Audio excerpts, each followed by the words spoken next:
राम राम, जय श्री राम। आप सभी भक्तों को राम राम, जय श्री राम। आइए आज बृहस्पतिवार की व्रत कथा सुनते हैं। भगवान विष्णु सभी के ऊपर प्रसन्न हो, इसी कामना के साथ आप सभी भक्तों को आज बृहस्पतिवार की व्रत कथा सुनाता हूँ। शान्ताकारं भुजगशयनं पद्मनाभं सुरेशं विश्वाधारणं गगनसदृशं मेघवर्णं शुभांगं लक्ष्मीकान्तं कमलनयनं योगविद्यानगम्भे वन्दे विष्णुवैव्रहरणं सर्वलोकैकनाथनं। पापोऽहं पापकर्णाहं पापास्तं पापसम्भवे त्रायमां पार्वतीनाथ सर्वपापहरो भव। कृष्णाय वासुदेवाय हरे परमात्मने प्रणतक्लेशनाशाय गोविन्दाय नमो नमः। विष्णु भगवान की जय। राम राम, जय श्री राम। आप सभी भक्तों को राम राम, जय श्री राम।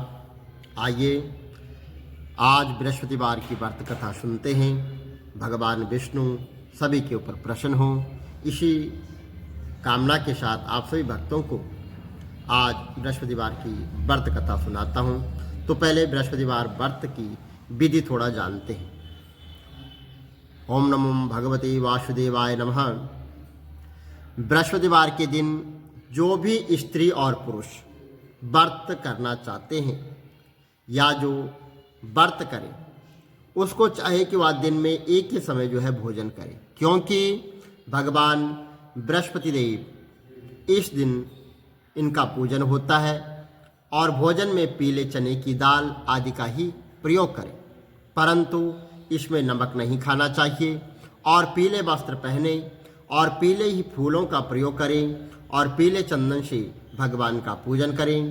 पूजन के बाद प्रेम पूर्वक श्रद्धा भाव से भगवान गुरु महाराज की कथा सुननी चाहिए। इस व्रत को करने से मन की सभी इच्छाएं पूरी होती है और बृहस्पति महाराज प्रसन्न होते हैं।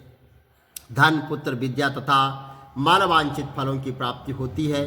परिवार में सुख और शांति रहती है। इसलिए यह व्रत सर्वश्रेष्ठ बताया गया है और सब स्त्री पुरुषों के लिए इस व्रत में केले का पूजन करना चाहिए और कथा एवं पूजन के समय मन, कर्म, वचन से शुद्ध होकर जो इच्छा हो बृहस्पति देव से प्रार्थना करनी चाहिए और उसकी इच्छाओं को बृहस्पति देव अवश्य पूर्ण करते हैं, ऐसा मन में दृढ़ विश्वास रखना चाहे। बोलो विष्णु भगवान की जय।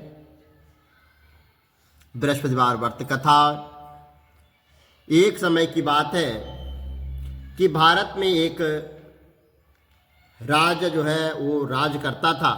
वह बड़ा प्रतापी एवं दानी था और नित्य ही मंदिर में दर्शन करने जाता तथा ब्राह्मण और गुरु इनकी सेवा किया करता और उसके दरवाजे पर जो भी आता कोई भी खाली हाथ या निराश होकर नहीं लौटता।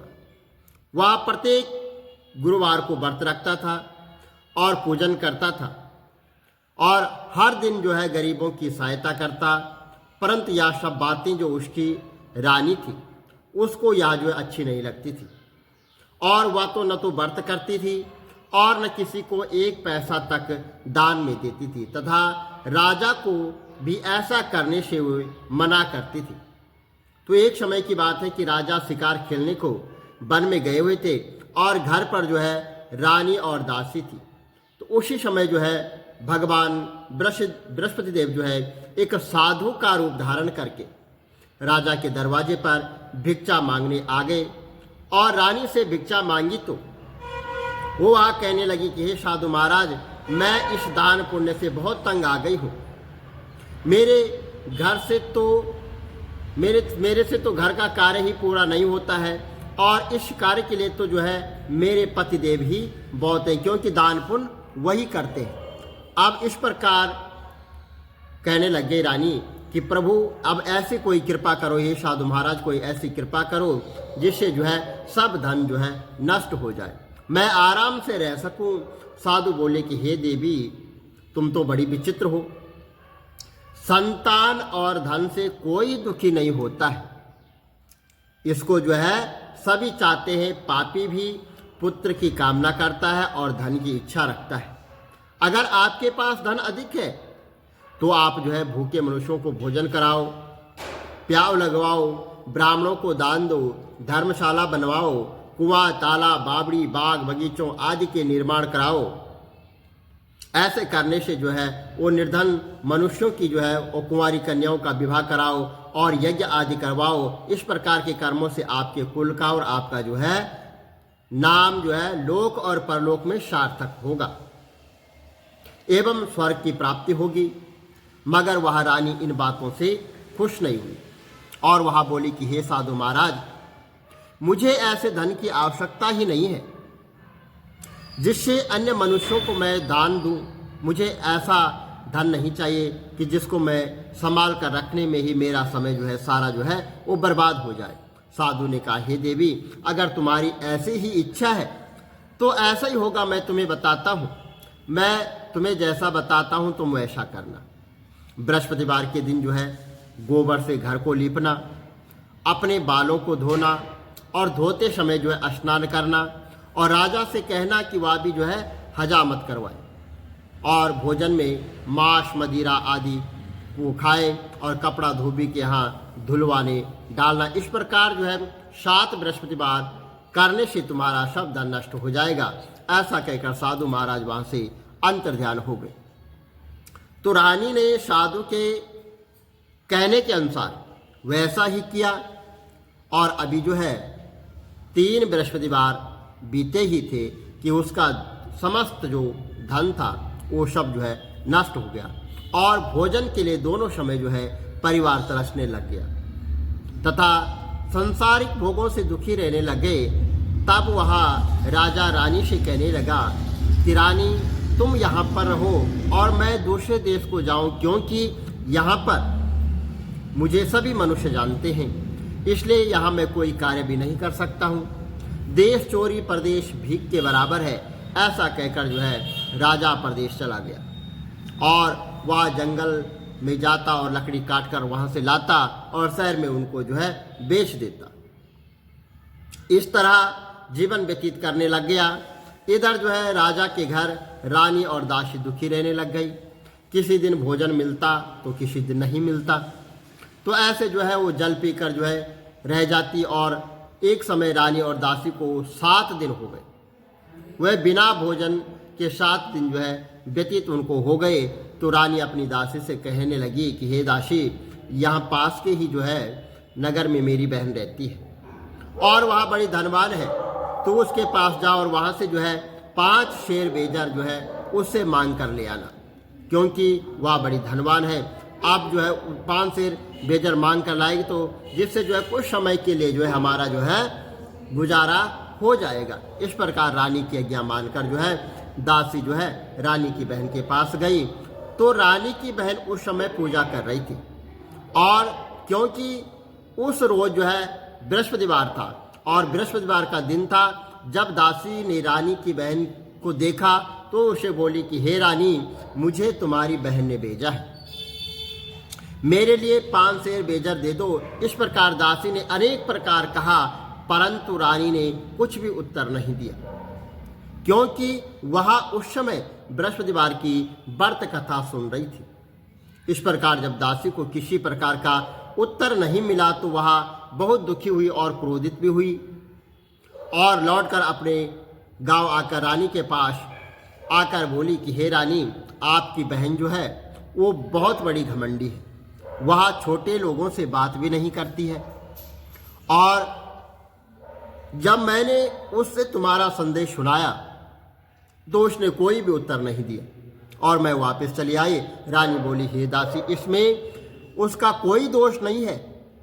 जब बुरे दिन आते हैं तब कोई सहारा नहीं देता है। अच्छे बुरे का पता विपत्ति में ही लगता है। जो ईश्वर की इच्छा होगी वही होगा, या सब हमारे भाग्य का दोष है।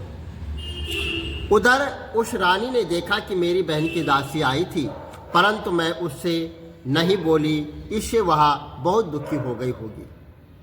और यह सोचकर और कथा को सुनकर भगवान विष्णु का पूजन जो है समाप्त करके वह रानी अपनी बहन के घर चली गई और घर जाकर अपनी बहन से कहने लग गई कि हे बहन, जिस समय तुम्हारी दासी मेरे पास आई थी तब मैं बृहस्पतिवार की व्रत कथा कर रही थी, परंतु जब तक कथा होती है तब तक दोनों उठते हैं और न ही किसी से बोलते हैं, इसलिए मैं न बोली। कहो दासी क्यों आई थी? तो रानी बोली, बहन हमारे घर में अनाज नहीं था, वैसे तुमसे कोई बात छिपी नहीं है, इस कारण मैंने दासी को तुम्हारे पास जो है 5 शेर बेजर लेने के लिए भेजा था। तो रानी बोली, बहन बृहस्पति भगवान सबकी मनोकामना को पूर्ण करने वाले हैं, देखो शायद तुम्हारे घर में अनाज रखा हो। और इस प्रकार का वचन जब रानी ने सुना तो घर के अंदर गई, वहाँ उसे एक घड़ा बेजर का वहाँ पर भरा मिल गया और तब वह रानी और दासी बहुत खुशी हुई और दासी से कहने लगी कि रानी देखो, वैसे हमको जब नहीं मिलता तो हम रोज व्रत ही करते थे, अगर इनसे व्रत की विधि तथा कथा पूछ ली जाए तो उसे हम भी किया करेंगे। और तब उस रानी ने अपनी बहन से पूछा कि हे बहन, बृहस्पतिवार के व्रत की कथा कैसे है तथा वह व्रत कैसे करना चाहिए? रानी की बहन ने कहा कि व्रत में जो है चने की दाल का मुनक्का से भगवान विष्णु का केले की जड़ में पूजन करना चाहिए तथा दीपक जलाएं, पीला भोजन करें तथा भगवान बृहस्पति देव की कथा सुने। इस प्रकार करने से भगवान गुरु प्रसन्न होते हैं और अन्न पुत्र एवं धन को प्रदान करते हैं और सबकी मनोकामना पूर्ण करते हैं। इस प्रकार रानी और दासी ने दोनों ने निश्चय किया कि बृहस्पति भगवान का पूजन हम जो है जरूर करेंगे। 7 दिन जब जो है बृहस्पतिवार जो है 7 दिन बाद बृहस्पतिवार आया तो उन्होंने व्रत रखा, गुड़शाला में जाकर चना गुड़ बीन लाई तथा उसकी दाल से केले की जड़ में भगवान विष्णु का उन्होंने वहाँ पर पूजन किया। और अब भोजन पीला कहाँ से आए, वह बेचारी बहुत दुखी हुई, परंतु उन्होंने व्रत किया था, इस कारण भगवान गुरु उन पर प्रसन्न थे, यानी जो है भगवान बृहस्पति देव उन पर प्रसन्न थे। वह महात्मा के रूप में 2 थालों में सुंदर पीला भोजन लेकर आ गए और दासी को देकर बोले कि हे दासी, यह तुम्हारे और रानी के लिए भोजन है, तुम दोनों करना। दासी भोजन पाकर बहुत प्रसन्न हुई और रानी से बोली, चलो रानी जी भोजन कर लो। रानी को इस विषय में जो है कुछ भी पता नहीं था, इसलिए वह दासी से बोली कि तू ही भोजन कर ले, तू ही हमारी व्यर्थ में हंसी उड़ाती है। तो दासी बोली कि एक महात्मा भोजन दे के गया है और वह रानी कहने लगी कि वह भोजन जो है तेरे लिए दे गया होगा, तू ही भोजन कर ले। तो दासी ने कहा कि वह महात्मा हम दोनों को 2 थालों में भोजन देकर गया है, इसलिए हम और तुम दोनों ही साथ साथ भोजन करेंगे। इस प्रकार रानी और दासी दोनों ने भगवान बृहस्पति देव को प्रणाम किया, नमस्कार किया, भोजन फिर प्रारंभ किया। अब वह प्रत्येक वीरवार का व्रत जो है करने लग गई और भगवान विष्णु का पूजन करने लगी। बृहस्पति भगवान की कृपा से फिर रानी और दासी के पास जो है काफी धन हो गया। रानी फिर उसी प्रकार जो है आलस्य करने लग गई। तब दासी बोली, देखो रानी, तुम पहले भी इस प्रकार जो है आलस्य करती थी, तुम्हें धन रखने में बड़ा कष्ट होता है तथा इस कारण सभी जो है वो धन हमसे नष्ट हो गया है। अब भगवान बृहस्पति देव की कृपा से धन मिला है तो तुम्हें फिर आलस्य हो रहा है और बहुत मुसीबतों के बाद हमने यह धन पाया, इसलिए हमें दान पुण्य करना चाहिए। तुम भूखे मनुष्यों को भोजन कराओ, प्याव लगाओ, ब्राह्मणों को दान दो, कुआं, ताला, बावड़ी आदि का निर्माण कराओ, मंदिर पाठशाला बनवाकर दान दो, कुंवारी कन्याओं का विवाह कराओ, धन को शुभ कार्यों में खर्च करो, जिससे तुम्हारे कुल का यश बढ़े तथा स्वर्ग प्राप्त हो और पितृ प्रसन्न हो जाए। तब रानी ने इसी प्रकार के कर्म करने प्रारंभ किए तो काफी यश फैल गया। एक दिन रानी और दासी विचार करने लग गई कि न जाने राजा किस दशा में होंगे और उनकी कोई खबर भी नहीं है। तो भगवान गुरु से उन्होंने प्रार्थना की और भगवान ने रात्रि में राजा को स्वप्न में जो है दर्शन देकर कहा कि उठ, तेरी रानी तुझको याद करती है, अपने देश चला जा राजा प्रातःकाल उठा और विचार करने लगा। स्त्री जाति खाने और पहनने की शाति होती है, परंतु भगवान की आज्ञा मानकर वह अपने नगर के लिए चलने को तैयार हो गया। इससे पूर्व जब राजा प्रदेश चला गया तो प्रदेश में दुखी रहने लग गया। प्रतिदिन जंगल से लकड़ी काट कर लाता और उन्हें शहर में बेचकर अपने दुखी जीवन को बहुत कठिनता से व्यतीत करता। एक दिन राजा दुखी हो अपनी पुरानी बातों को याद करके रोने लगा।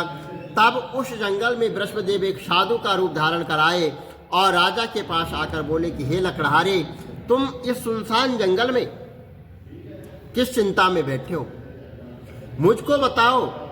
यह सुन राजा के नेत्रों से आंसू की धारा बह आई और साधु को वंदन प्रणाम करके बोले कि हे प्रभु, आप सब कुछ जानते हैं, जानने वाले हो। तथा इतना कहकर साधु को अपनी संपूर्ण कहानी सुना दी। महात्मा दयालु होते हैं। वे राजा बोले, हे राजा, तुम्हारी स्त्री ने बृहस्पतिदेव का अपराध किया था, जिस कारण तुम्हारी यह दशा हुई है। अब तुम किसी प्रकार की चिंता मत करो, भगवान तुम्हें पहले से अधिक धन देंगे। और देखो, तुम्हारी स्त्री ने वीरवार के व्रत प्रारंभ कर दिए हैं और तुम मेरा कहना मानकर बृहस्पतिदेव का व्रत करके चने की दाल गुड़ जल के लोटे में डालकर केले का पूजन करो, फिर कथा कहो अथवा सुनो। भगवान तुम्हारी सभी मनोकामनाओं को वह पूर्ण करेंगे। साधु को प्रश्न देखकर राजा बोला कि हे प्रभु, मुझे लकड़ी बेचकर इतना पैसा नहीं मिलता जिससे मैं भोजन करने के उपरांत कुछ मंगा सकूं या कुछ पैसा बचा सकूं, उससे सामान ला सकूं। मैंने रात्रि में अपनी रानी को व्याकुल देखा, मेरे पास कुछ भी नहीं है जिससे उसकी मैं खबर मंगवा सकूं, और फिर मैं कौन सी कहानी कहूं, यह मुझको कुछ भी मालूम नहीं है। तो साधु ने कहा कि हे राजा, तुम किसी बात की चिंता मत करो। बृहस्पतिवार के दिन तुम रोजाना की तरह लकड़ियां बेचकर लकड़ियां लेकर आओ और शहर में जाओ। तुम्हें रोज से दुगुना धन वहाँ पर प्राप्त होगा, जिससे तुम भली भांति भोजन कर बृहस्पतिदेव की पूजा का सामान भी आ जाएगा। और इस प्रकार राजा ने कहा कि प्राचीन काल में एक ब्राह्मण था, वह बहुत ही निर्धन था, उसकी कोई भी संतान नहीं थी। उसकी स्त्री बहुत मलिनता के साथ रहती, वह न स्नान करती और ना ही तो वह किसी देवता का पूजन करती थी। प्रातःकाल उठते सर्वप्रथम भोजन करने लगी, उसके बाद वह अन्य कोई कार्य करती। इससे ब्राह्मण देवता बहुत दुखी हुए, बेचारे बहुत कुछ कहते, किंतु इसका कोई भी परिणाम न निकला। भगवान की कृपा से ब्राह्मण की स्त्री के कन्या रूपी रत्न पैदा हुआ और वह कन्या अपने पिता के घर में बड़ी होने लगी। वह बालिका प्रातःकाल स्नान करके भगवान विष्णु का जाप करने लगी, बृहस्पतिवार का व्रत करने लगी, अपने पूजा पाठ को समाप्त करके स्कूल जाती, मुट्ठी में जौ भर के ले जाती, पाठशाला जाने के मार्ग में उनको डाल आती। वही जौ स्वर्ण के हो जाते तो लौटते समय उनको उठाकर अपने घर ले आती। एक दिन वह बालिका सूप में उन सोने के जौ को फटक रही थी। उसकी माँ ने देखा और कहा कि हे बेटी, सोने के जौ को फटकने के लिए सूप भी सोने का ही होना चाहिए। दूसरे दिन गुरुवार था। इस कन्या ने व्रत रखा, बृहस्पतिदेव से प्रार्थना की और कहा कि प्रभु, मैंने आपकी पूजा अगर सच्चे मन से की है तो मेरे लिए सोने का सूप भी वहाँ पर दे देना। तो बृहस्पतिदेव ने उसकी प्रार्थना स्वीकार कर ली। रोजाना की तरह वह कन्या जौ फैलाती जाने लगी। जब लौट कर आई तो जौ बीन रही थी, तो बृहस्पतिदेव उससे वहाँ पर सूप मिला, उसे वह घर ले आई और उससे जौ साफ करने लगी, परंतु उसकी माँ का वही ढंग रहा। एक दिन की बात है कि वह कन्या सोने के सूप में जौ साफ कर रही थी। उसी समय शहर का राजा का पुत्र वहां से होकर निकला। उस कन्या के रूप और कार्य को देखकर वह उस पर मोहित हो गया तथा अपने घर जाकर भोजन तथा जल को उसने त्याग दिया और उदास होकर लेट गया। राजा को जब इसका बात का पता लगा तो उसने अपने मंत्रियों के साथ अपने पुत्र के पास आ गया और बोला कि हे बेटा, तुम्हें किस बात का कष्ट है, किस बात का दुख है, किसी ने तुम्हारा अपमान किया अथवा कोई कारण है, सो कहो तो मैं वही कार्य करूंगा जिससे तुम्हें प्रसन्नता हो। अपने पिता की बात राजकुमार ने राजकुमार ने ये बातें सुनी तो वह बोला कि मुझे आपकी कृपा से न तो किसी ने कुछ कहा है, न किसी बात का मुझे कोई दुख है, पर मेरा किसी ने भी अपमान नहीं किया है, परंतु मैं उस लड़की के साथ विवाह करना चाहता हूँ जो सोने के सूप में जौ को साफ कर रही थी। यह सुनकर राजा आश्चर्य में पड़ा और बोला, हे बेटा, इस तरह की कन्या का पता तो तुम ही लगाओ भाई। मैं उसके साथ तुम्हारा विवाह अवश्य करवा दूंगा। राजकुमार ने उस लड़की के घर का पता बताया। तब जो है मंत्री उस लड़की के घर गए और ब्राह्मण देवता को सभी हाल कह बताया। ब्राह्मण देवता राजकुमार के साथ अपनी कन्या का विवाह करने के लिए तैयार हो गया। विधि विधान के साथ वह जो है कन्या का विवाह कर दिया और राजकुमार के साथ वह विवाह संपन्न हो गया। कन्या के घर जाते ही पहले की भांति उस ब्राह्मण देवता के घर में गरीबी का निवास हो गया। अब भोजन के लिए भी अन्न बड़ी मुश्किल से मिलता था। एक दिन जो है दुखी होकर ब्राह्मण देवता अपनी पुत्री के पास गया। बेटी ने पिता की दुखी अवस्था को देखा और अपनी माँ का हाल पूछा। तब ब्राह्मण ने सभी हाल कह सुनाया। कन्या ने बहुत सा धन देकर अपने पिता को वहाँ से विदा कर दिया। इस तरह ब्राह्मण का कुछ समय जो है सुखपूर्वक वहाँ से व्यतीत हो गया। और कुछ दिन बाद फिर वही हाल हो गया। ब्राह्मण फिर अपनी कन्या के यहाँ गया और सभी हाल कहा तो लड़की बोली कि हे पिताजी, आप माताजी को यहाँ लाओ, मैं उन्हें विधि बता दूंगा जिससे गरीबी दूर हो जाए। वह ब्राह्मण देवता अपनी स्त्री को साथ लेकर पहुंचे तो पुत्री अपनी माँ को समझाने लगी कि हे माँ, प्रातःकाल उठकर स्नान आदि करके भगवान विष्णु का पूजन करो, सब दरिद्रता जो है वह दूर हो जाएगी। परंतु उसकी माँ ने एक भी बात नहीं मानी। प्रातःकाल उठकर अपनी पुत्री का के बच्चों का जो जूठन बचा हुआ था वो उसको खा लेती थी। एक दिन उसकी पुत्री को बहुत क्रोधित हुआ और गुस्सा आया। प्रातःकाल उसने जो है तो मतलब उसको बहुत गुस्सा आया। रात को जो है कटोरी में जो है सामान जो है निकाल दिया, जो मतलब एक स्थान था वहाँ से सामान निकाल दिया और कोठरी में जो है उसको बंद कर दिया। उसको बंद कर दिया तो प्रातःकाल उसमें से उसको निकाला। पहले उसका स्नान करवाया, पूजा पाठ करवाया तो उसकी माँ की बुद्धि ठीक हो गई और वह जो है प्रत्येक वीरवार को व्रत रखने लग गई। इस व्रत के प्रभाव से उसकी माँ की भी मतलब वह जो है धन से परिपूर्ण हो गई, पुत्रवती हो गई और बृहस्पति भगवान के प्रभाव से स्वर्ग को प्राप्त हुए। ब्राह्मण भी सुखपूर्वक इस लोक का सुख भोग कर जो है स्वर्ग को प्राप्त हुए। इस तरह कहानी कहकर साधु देवता वहाँ से लोप हो गए। धीरे धीरे समय व्यतीत होता गया। अब एक दिन जो है राजा जंगल से लकड़ी काट कर ला रहा था, शहर में बेचने गया और उस दिन जो है उसको अधिक धन मिला। राजा ने चना गुड़ आदि लाकर बृहस्पतिदेव का वहाँ पर व्रत किया और सभी उसके कलेश दूर हुए। परंतु जब दोबारा वीरवार आया तो बृहस्पतिवार का व्रत करना भूल गया। इस कारण बृहस्पति भगवान उससे रुष्ट हो गए, यानी नाराज हो गए। उस दिन नगर के राजा ने विशाल यज्ञ का आयोजन वहाँ पर किया था कि शहर में यह घोषणा करा दी थी कि कोई भी मनुष्य अपने घर में आज भोजन न बनाए तथा आग भी न जलाए, समस्त लोग मेरे यहाँ भोजन करें। इस आज्ञा को जो नहीं मानेगा उसको फांसी की सजा दी जाएगी। इस तरह की घोषणा संपूर्ण नगर में करवा दी गई। राजा की आज्ञा अनुसार शहर के सभी लोग भोजन करने गए, लेकिन लकड़हारा कुछ देर से पहुंचा और इसलिए राजा उसको अपने साथ घर में लाए और ले जाकर भोजन करा रहे तो रानी की दृष्टि उस खूंटी पर पड़ी जिस पर जो है उसका हार लटका हुआ था और वह हार कोई दिखाई नहीं दिया। रानी ने निश्चय किया कि मेरा हार इस मनुष्य ने चुरा दिया। उसी समय जो है वहाँ पर पुलिस को बुलाकर उसको जेल में डलवा दिया। तब राजा जेल खाने में गया तो बहुत दुखी होकर विचार करने लगा कि न जाने जो है कौन से पूर्व जन के कर्म से मेरे ये दुख प्राप्त हुआ है। और उसी साधु को याद करने लगा जो कि जंगल में मिला था। उस समय तत्काल भगवान बृहस्पतिदेव वहाँ पर प्रकट हो गए और उसकी दशा देकर कहने लगे कि अरे मूर्ख, तूने बृहस्पतिदेव की कथा नहीं की, इसी कारण तुम्हें दुख वहाँ पर जो है वो प्राप्त हुआ। अब चिंता मत कर, बृहस्पतिवार के दिन जेल खाने के दरवाजे पर तुझे 4 पैसे पड़े मिलेंगे, उनमें से तू बृहस्पतिदेव की पूजा करना, तेरे सभी कष्ट दूर हो जाएंगे। बृहस्पतिदेव के रोज उसे 4 पैसे मिले और कथा कही और रात्रि में बृहस्पतिदेव ने उस नगर के राजा को स्वप्न में कहा कि हे राजा, तुमने जिस आदमी को बंद कर रखा है वह निर्दोष है, वह राजा है, उसे छोड़ दो। रानी का हार उसी खूंटी पर लटका हुआ है, अगर तू ऐसा नहीं करेगा तो मैं तेरा समस्त राज्य जो है वहाँ पर नष्ट कर दूंगा। इस तरह की रात्रि के स्वप्न में राजा प्रातःकाल उठा और खूंटी पर हाथ टंगा देकर लकड़हारे को बुलाकर क्षमा मांगी तथा उसके योग्य सुंदर आभूषण देकर उसको विदा किया और भगवान बृहस्पतिदेव की कृपा से यज्ञानुसार राजा अपने नगर को चला गया। जब वह नगर के नज़दीक पहुंचा तो वहाँ जो है निकट पहुंचा, उसे बड़ा ही आश्चर्य हुआ कि नगर में पहले से अधिक बाग, तालाब, कुएं और बहुत सी धर्मशालाएं आदि वहाँ निर्माण हो रखा था। तब नगर में सब लोग कहने लगे कि यह सब रानी और दासी ने किया है। तो राजा को आश्चर्य हुआ, गुस्सा भी आया कि यहाँ जब रानी को यह खबर सुनी कि राजा आ रहे तो उसने अपनी दासी से कहा कि हे दासी, देख राजा हमको कितनी बुरी हालत में छोड़कर गए थे, हमारी ऐसी हालत देखकर कहीं लौट न जाए, इसलिए तू दरवाजे पर खड़ी हो जा। और आज्ञा अनुसार दासी दरवाजे पर खड़ी हुई। राजा आए तो उन्हें अपने साथ ले आना। तब राजा ने क्रोध करके अपनी तलवार निकाली, पूछने लगा कि बताओ यह धन तुम्हें कैसे प्राप्त हुआ? यह सब धन बृहस्पतिदेव की कृपा और व्रत के प्रभाव से हमें प्राप्त हुआ है। तो रानी ने ऐसा कहा।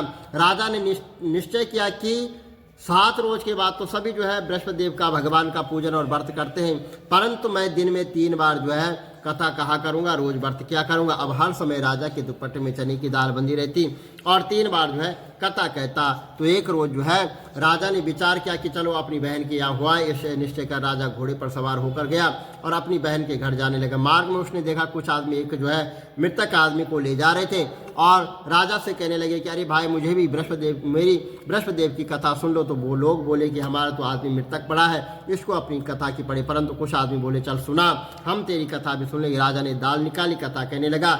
जब कथा आदि हुई तो वहाँ हिलने लगा और जब कथा समाप्त हुई तो राम राम करके वहाँ मनुष्य खड़ा हो गया। आगे मार्ग में उसने किसान एक खेत में हल चलाता मिला। राजा ने उसे देखा और उसे बोला, अरे भाई, तुम मुझसे बृहस्पतिवार की कथा सुन लो। किसान बोला, जब तक मैं तेरी कथा सुनूंगा तब तक 4 जो है राय जोत लूंगा, अपनी कथा किसी और को सुनाना। इस तरह राजा आगे चलने लगा। राजा के हटते ही बैल पछाड़ खाकर गिर गए और उसके पेट में बहुत जोर से दर्द होने लगा। उस समय उसकी माँ रोटी लेकर आई। उसने जब यह देखा तो अपने पुत्र से सब हाल पूछा और बेटे ने भी सब हाल जो है कह दिया। तो वह दौड़ी दौड़ी उस घुड़सवार के पास गई और उससे बोली कि मैं तेरी कथा सुनूंगी, तू अपनी कथा मेरे खेत पर ही चल कर कहना। तो राजा जो है बुढ़िया की खेत पर जाकर कथा कहने लग गया और जिसके सुनते ही वहाँ कि उसके बैल खड़े हो गए और किसान के पेट का दर्द भी गायब हो गया। राजा अपनी बहन के घर पहुंचा और बहन ने भाई की खूब आदर खातिर की। और प्रातः काल राजा जागा तो उसने देखा कि वहाँ सभी लोग जो है भोजन कर रहे थे। राजा ने अपनी बहन से कहा कि ऐसा कोई मनुष्य है जिसने अभी तक भोजन न किया हो, क्योंकि मुझे बृहस्पतिवार की कथा सुनानी है। बहन बोली, है भाई, यहाँ पर तो ऐसा ही है कि सभी लोग पहले जो है भोजन करते हैं और बाद में जो है अन्य कार्य करते हैं, मगर पड़ोस में कोई हो तो मैं देख के आती हूँ। ऐसा कहकर देखने चले गए, कोई भी व्यक्ति नहीं मिला और जिसने भोजन न किया हो। अतः एक वहाँ कुमार के घर गई, उसका लड़का बीमार था। उसे मालूम हुआ कि वहाँ 3 रोज से किसी ने जो है कुछ नहीं किया, न भोजन ग्रहण किया था। तो रानी ने अपने भाई की कथा सुनने के लिए कुमार से कहा, तो वह तैयार हो गया। राजा ने जाकर बृहस्पतिवार की कथा कही, जिसको सुनकर लड़का ठीक हो गया। अब तो राजा की हर ओर प्रशंसा होने लगी। एक दिन राजा ने अपनी बहन से कहा कि बहन, अब हम अपने घर को जाएंगे, तुम भी तैयार हो जाओ। तो वहाँ जो है राजा की बहन ने अपनी सास से पूछा। सास बोली, चली जा, परंतु अपने लड़कों को यहीं छोड़कर जाना, क्योंकि तेरे भाई की कोई संतान नहीं है। बहन ने अपने भाई से कहा कि भैया मैं तो चलूंगी, परंतु बालक कोई नहीं जाएगा। तो राजा बोला, जब कोई बालक नहीं चलेगा तुम क्या करोगी? तो बहुत दुखी मन से राजा नगर को लौट आया। राजा ने अपनी रानी से कहा कि हम निर्वंशी राजा हैं, हमारा मुंह देखने का भी धर्म नहीं है, कुछ लोग भोजन आदि नहीं किया। रानी बोली, हे राजन, बृहस्पतिदेव ने हमें सब कुछ दिया है तो संतान भी जो है वो अवश्य देंगे। ऐसा जो है मन में विचार उन्होंने किया। तो उसी रात बृहस्पतिदेव ने राजा को सपने में कहा, हे राजा, उठ सभी सोच को त्याग दे, तेरी रानी गर्भ से है। राजा यह बात सुनकर जो बहुत खुश हुआ। 9वें महीने में उसके गर्भ से एक सुंदर पुत्र पैदा हुआ। तब राजा बोला, हे रानी, स्त्री बिना भोजन के रह सकती, परंतु बिना कहे नहीं रह सकती है। जब मेरी बहन यहाँ आए तुम कुछ मत कहना। रानी ने सुनकर हाँ कर दी। जब राजा ने बहन की यह समाचार सुना तो वह बहुत खुश हुई तथा बधाई लेकर जो है अपने भाई की यहाँ आई। तब रानी ने कहा कि घोड़ा चढ़कर नहीं आई, गधा चढ़कर आई। राजा की बहन बोली, भाभी, मैं इस प्रकार न कहती तो तुम्हें औलाद कैसे मिलती? बृहस्पतिदेव ऐसे ही है, जैसे जिसकी मन में कामनाएं हैं वह सभी पूर्ण करते हैं। जो सद्भावना पूर्वक बृहस्पतिवार का व्रत करता है, कथा पढ़ता है अथवा सुनता है, दूसरों को सुनाता है, बृहस्पतिदेव उसकी सभी मनोकामना पूर्ण करते हैं। भगवान बृहस्पतिदेव उनकी सदैव जो है रक्षा करते हैं। संसार में सच्ची भावना और श्रद्धा से भगवान का पूजन व व्रत करते हैं, वह सभी मनोकामनाएं उनकी पूर्ण होती है। जैसे सच्ची भावना से रानी और राजा ने उनकी कथा का गुणगान किया तो उनकी सभी इच्छाएं बृहस्पतिदेव जी ने पूर्ण की। इसलिए सबको कथा सुनने के बाद प्रसाद लेकर जाना चाहिए। हृदय से उनका नमन करते हुए जयकारा बोलना चाहिए। बोलो बृहस्पतिदेव भगवान की जय।